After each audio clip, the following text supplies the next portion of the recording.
Vă voi citi cartea Când mergem seara la culcare, scrisă de C.L. Leffler de la editura Signatura. Este o povestioară scurtă, numai bună pentru copilașii care nu au răbdare să asculte o poveste de 5 minute. Haideți să vedem. Ce ne spun spiridușii? Fiecare om visează tainic, liniștit, în felul său, la o călătorie minunată.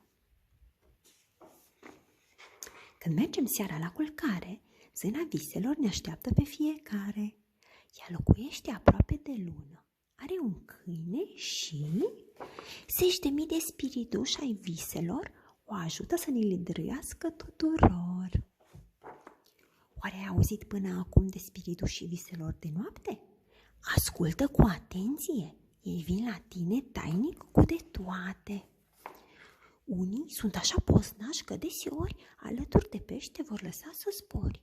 Știu. Ei sunt și strani și fermecători.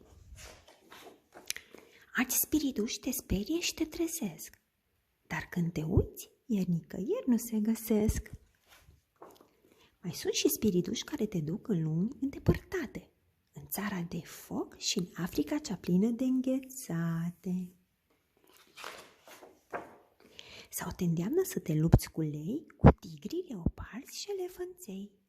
Iar mătușile lor de la oraș te plimbă oricât vrei.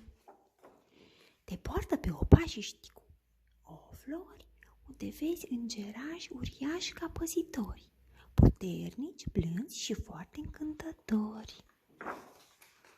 Iar când vin zorii limpezi, luminați, toți spirituși ordonați, alineați, pornesc spre ceruri, pe cai albi înaripați. Se întorc pe lună la zâna viselor, la câinele ei și oare unde? Noapte bună!